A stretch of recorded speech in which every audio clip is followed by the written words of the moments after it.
Hey everyone, I am going to start a new series called Tips from a Tech, and in parentheses there will be student because I'm only a student. I'm a nail tech student. I'm close to graduating, but I'm not there yet. So I'm just going to share a few tips and tricks that I've learned along the way. This is definitely not, the 100% correct way to do things.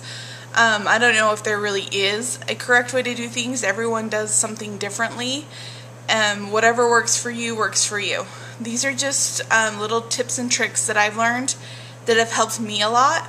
And if they can help somebody watching this video, that would be awesome. If not, that's fine.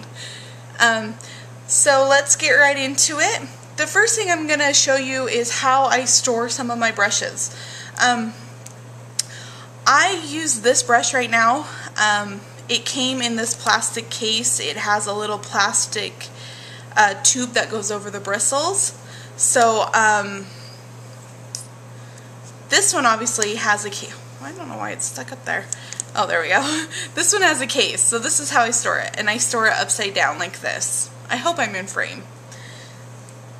But some of the brushes that I also use, this is a Beauty Secrets brush from Sally Beauty,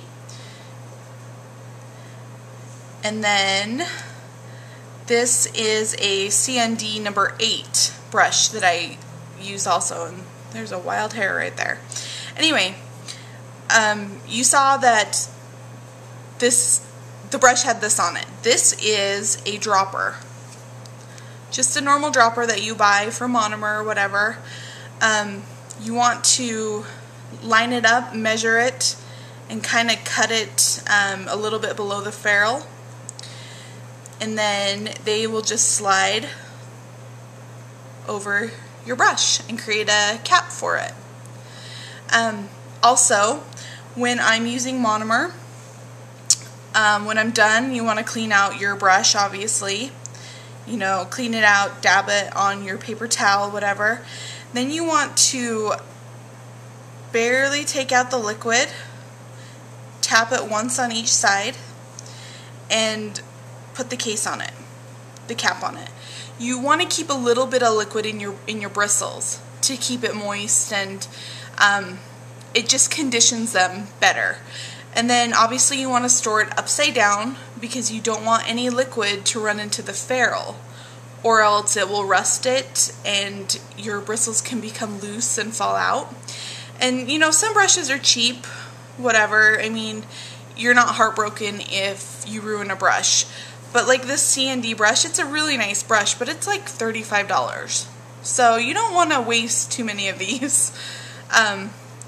So you just want to obviously keep a little bit of liquid in your bristles, store it upside down with a cap on it, and that will keep your brush nice and new for each application that you use it for.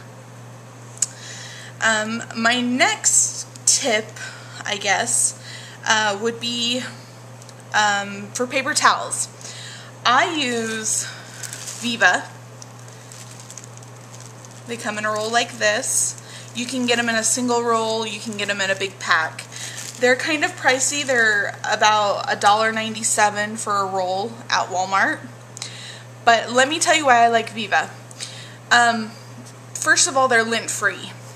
The way they're made, they're very soft. You can use them to take the tacky coat off of gel. You can use them to remove your polish. So I love them for that. You can pull them off in small sheets, so they're just, select a size or whatever. And when you're using Monomer and you're dabbing it on your paper towel, you don't want a paper towel like this full of Monomer, because your hand is going to touch it, or your arm right here is going to touch it. And the more you expose yourself to that liquid, the higher chance you have of developing an allergy to it. You can break out in a rash. You can become very sick from Monomer. So you don't want to expose it to the skin at all. So what I do is I take a sheet of the Viva, and I fold it in half like this to make a little square. Then what I will do is I will cut it in half this way, and obviously these do not have to be perfect, you're just dabbing your brush on them. Then I'll cut about, you know, a quarter of it off at the top, and the remaining two I'll cut in half, and that's because this one was folded in half. So then you'll unfold it and stack them in a pile like this.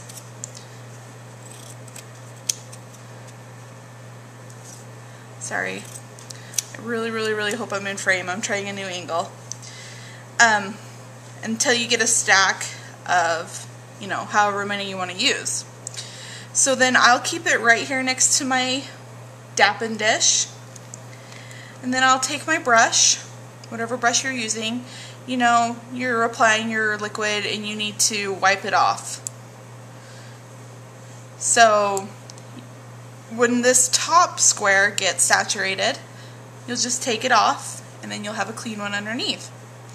So you can just continue to, you know, wipe off your brush, clean it off, take the square off, put it in the discard pile, and you have a new square underneath that's clean that you can use. So that, you know, you have a clean working area, your hand's not touching the monomer, you don't have glitter everywhere, getting glitter all over your hand. It's on a control, you know, you have a controlled pile of squares. And then when you're done, if you have some left over, awesome, just put them away to use next time. So there's that trick. And then one more trick I have, obviously you don't want to save your monomer.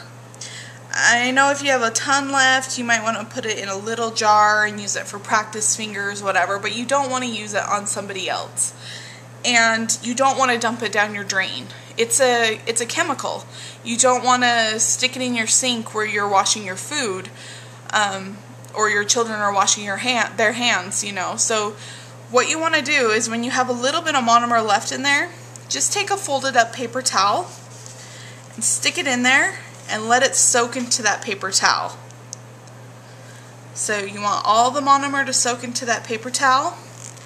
You can twist it, you can turn it, you can get it out. Now there's nothing left in there. It's in your paper towel, and you can throw that away. I recommend throwing it away outside because monomer will smell your house up for days. So then you can wash your dappen dish out with soap and water. Make sure you get all the soap out of this. You don't want any remnants of it, because obviously it won't react well with the monomer the next time you use it. But that's a safe way to discard your monomer instead of just pouring it down the drain. So yeah, I hope some of these tips and tricks help you, and look for more videos to come, because I think videos like this always help me out, so I hope that they help at least one person out. So thanks for watching, guys. Bye.